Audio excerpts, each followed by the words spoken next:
Hello everyone. It's James again.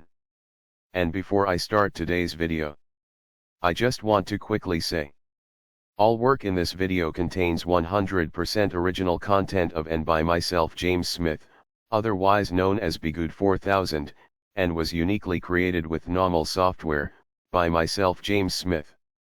As I purchased commercial rights from NAWMAL to produce my unique and original video with this software. Commentary is uniquely my own thoughts, feelings, and expressions. Now that I have that out of the way, I do hope your day is going way better than fantastic and your journey to self-betterment is going way better than fantastic as well. Also, sorry for being gone for almost 2 weeks. I needed to take care of some personal things. And I needed some time to recharge my cartoon brain, so to speak. Like I've said before, in this recovery process, recovery from dealing with a narcissist or narcissists in your life, take your time and go at your own pace. Sometimes being suddenly tired can overtake you out of nowhere. Or you might have something that might not be a very big problem, but a problem nonetheless. And this problem can throw off your entire schedule where you can't think about or work on other tasks. You just have to recover. And this is oftentimes the result of past trauma and pain in one's life. Trauma and pain from either dealing with a narcissist in a one-on-one relationship, or at work, or even how you might have grown up. You might have had a narcissist mother, or father, or both. And this ties right in today's video. Or at least to some degree it might. You see, I was going to make today's video about something else. But I had a chance to watch a good portion of Johnny Depp's testimony in his lawsuit against his ex Amber Heard for defamation against his character. As it was portrayed in the media, that he was an abuser. When later more information came out that the story might have been the other way around, with him being the one possibly that was abused. Now, I want to say, I'm not here to judge or try to diagnose anyone. However, when I watched and listened to Johnny Depp's testimony, his story, or at least the story he told of his upbringing and his end result of being with Miss Amber Heard, sounded like the stories of many of our lives right here on this channel. There were several things that stood out for me. Several. From beginning to end, really. You see, though Johnny's mother was both emotionally, or one could say verbally, abusive, along with being physically abusive, my mother wasn't physically abusive to me at all. However, she turned my brother against me early on, so he could fill that role. She knew I was quite little at the time, and he was older. And if I was watching something on television he didn't want to watch, pow, I would get it pretty bad. I ended up with bloody noses, black and blue marks up and down my arms. It was many years of that before I grew a little bit older and bigger to where I could fight back. But then, of course, my mother would paint me to others as the aggressor. But with that being said, the emotional and manipulative abuse towards myself growing up was constant. So much so, I used to fantasize at 6 and 7 years old, at just walking away, and never coming back. I didn't know where I would walk to. I just knew I didn't want to be at home with my mother and brother. So though the abuse in his home was a little bit different than my home, the pattern or the framework was still the same. And probably the same as many of you out there. He talked about how his father was always calm and shy, and how he for the most part just took the abuse from Johnny's mother, until he couldn't take it anymore, and he just left. When Johnny was just 15, Johnny said he wasn't very happy about his father doing this, but understood many years later as an adult, when he finally had a chance to talk to his father about all that had happened. Johnny described his father, who is still living, as a good man, and shy, and quiet. It seems like Johnny's growing up deeply affected him, much like your upbringing affected us. and likely fed into us overlooking warning signs and red flags in our soon-to-be partners. Now again, this is assuming that Johnny's testimony is true. This is how it made me feel, and what it made me think about and reflect upon. He then talked about his drug use. And I will say this. I am blessed. Blessed beyond belief that I have never tried drugs. But some people at an early age that go through what many of us went through. They try to numb the pain. And he was making reference to this point. That for the most part, that was the reason for his drug use. It was to take the edge off of the pain as a result of all he had been through. Then Johnny mentioned how when he was hurt on a movie set, and was prescribed some pretty strong painkillers, he then became an addict to this particular type of drug, which he states he is now clean and sober from.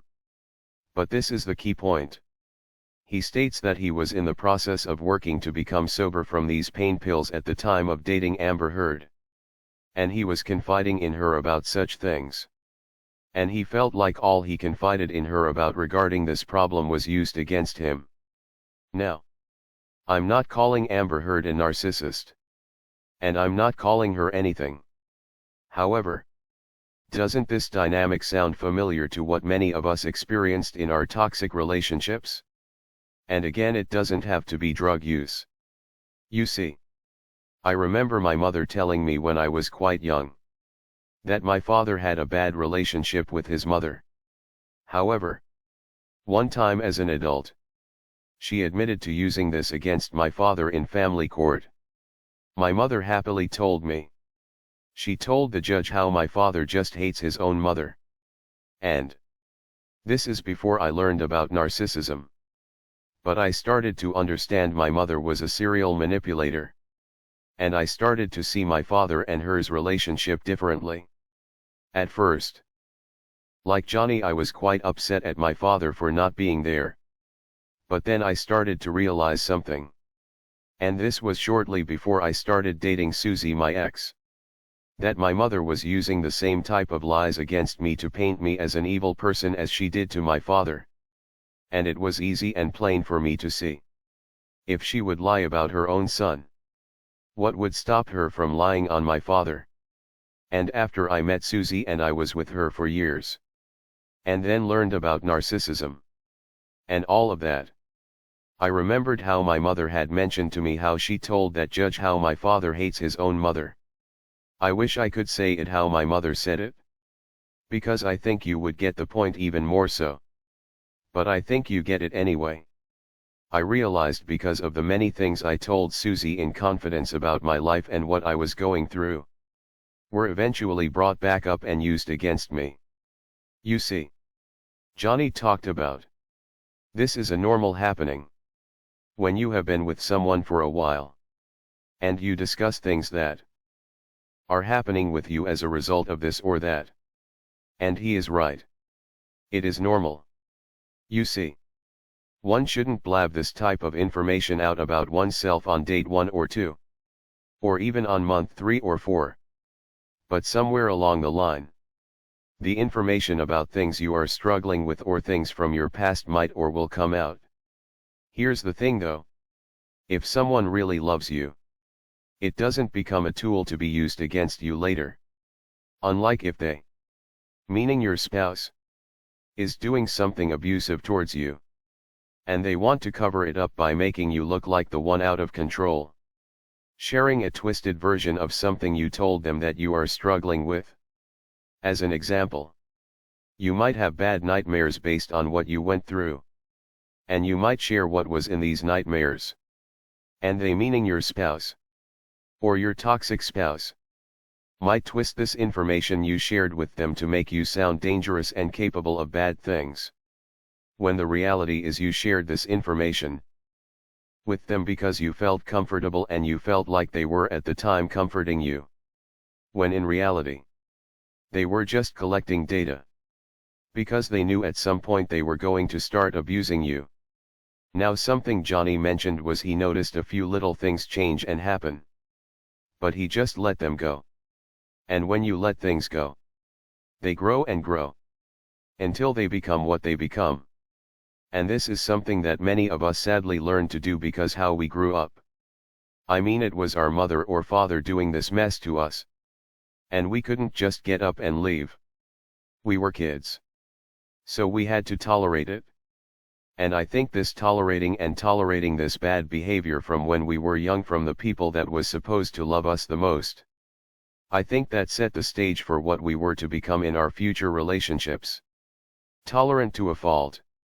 But again, it usually starts with something small. Actually, it's interesting. Over the last week or so, I was thinking about one of these things Susie, my ex, used to do with me. And I was and will be shortly making a video flashback of this treatment. Believe it or not, it was over a glass of water. Yes. You heard me right. So stay tuned. But at the time, I thought, wow, this is strange. But it wasn't enough, I guess, for me to leave. And I think this is a strategy of the one doing this mistreatment. No matter what their problem is or isn't. I believe they know. If they push too far early on, it will possibly push away anyone. Even someone with trauma issues. Because believe it or not, I bet you have too, walked away from someone that was obviously bad for us. And I could tell it on day one.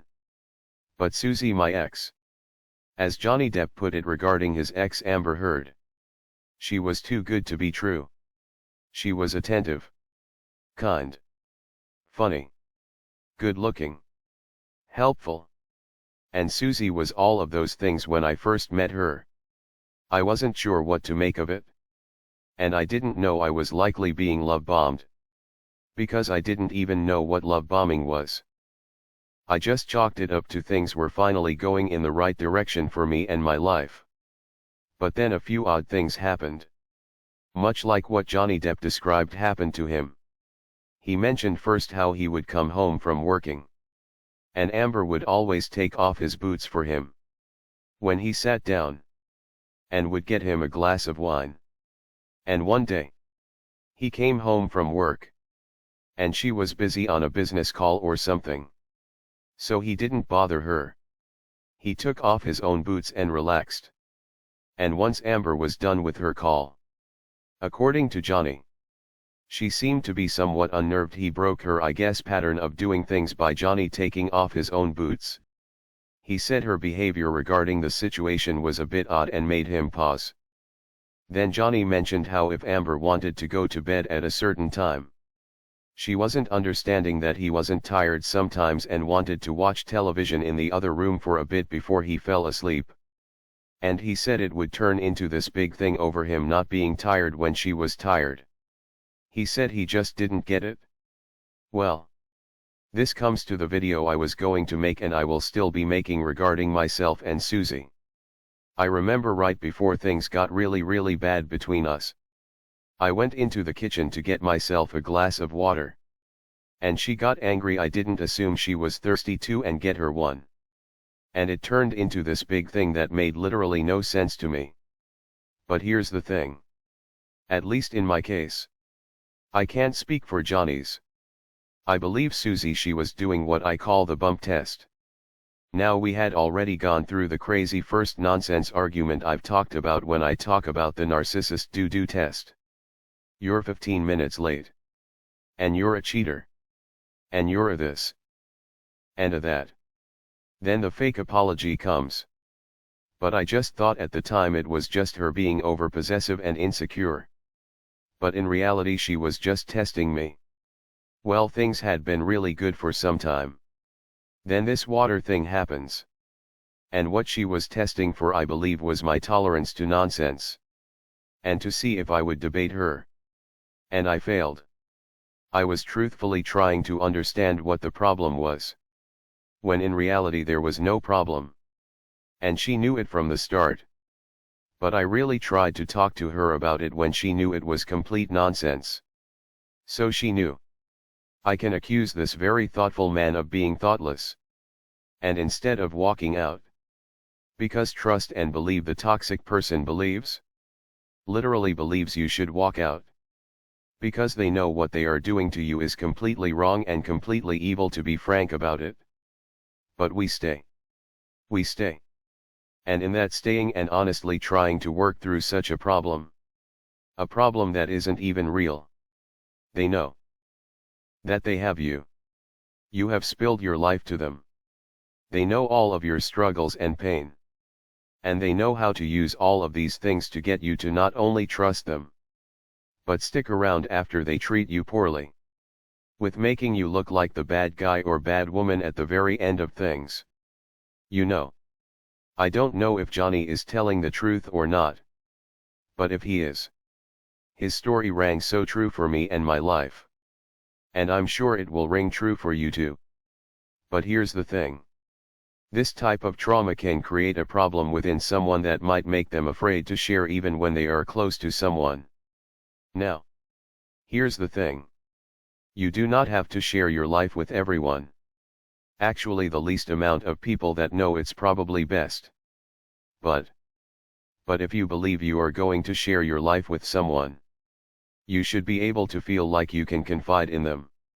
The key is to not ignore what seems to be small red flags. Like I've said before. Always have an escape plan. Love yourself and do not build your world around another person. Don't do it. Johnny said about after a year and a half or so. Amber Heard became a completely different person than to the one that he had met and dated earlier. And again, this isn't to pass judgment or diagnose anyone. But this fits in line with what happened to most of us here. 6 months to a year. Or a year and a half. The red flags started to pop up. And the strange nonsense began to happen. I can't stress to you enough. Please. Do not ignore the red flags and warning signs. They are there for a reason. I believe you can talk about your struggles to a certain degree with your spouse. But please make sure they are properly vetted. If they seem too good to be true, see what happens. Give it time. It's sad to say. Lots of people can fake a complete different personality than their own for 6 months to a year. And if in that time, you see strange things that don't make sense, such as someone getting mad at you because you aren't tired when they are tired, or you didn't assume someone was thirsty when you were thirsty, do yourself a favor and get out. Because again, as Johnny said, if things are allowed to grow, they will continue to grow and grow until they become what they become. And that's the thing right there. Many of us stayed and allowed things to grow. Quite simply because we just didn't know any better. We just didn't. That's why I say, don't be so hard on yourself. Don't beat yourself up too much. You just didn't know. You thought you met someone that really cared about you. And that had your best interests at heart. But to take a line from one of Johnny Depp's movies, they weren't real. They were and are a fugazi. Completely fake. They never loved you. And they never loved me. Because they are incapable of love. So I say this. Be careful with your information. Please. But know this. Couples being there for each other in a time of need, or sharing things with each other that they are dealing with or struggling with is quite normal. Using this information against another human being, a human being they pretended to love, is flat out evil to the core. So take your time. Keep your eyes open. If you see the red flags, even if they seem strange or small, do not ignore them. And act in your own best interest. Love yourself. Please love yourself. Well, that's all I have for today. Have you seen Johnny Depp's testimony? I'm curious to what you thought about it. Also, what did I miss in the last couple of weeks? Let me know in the comment section below. And I do hope your day is blessed. And until next time. Bye for now. And be good to yourself.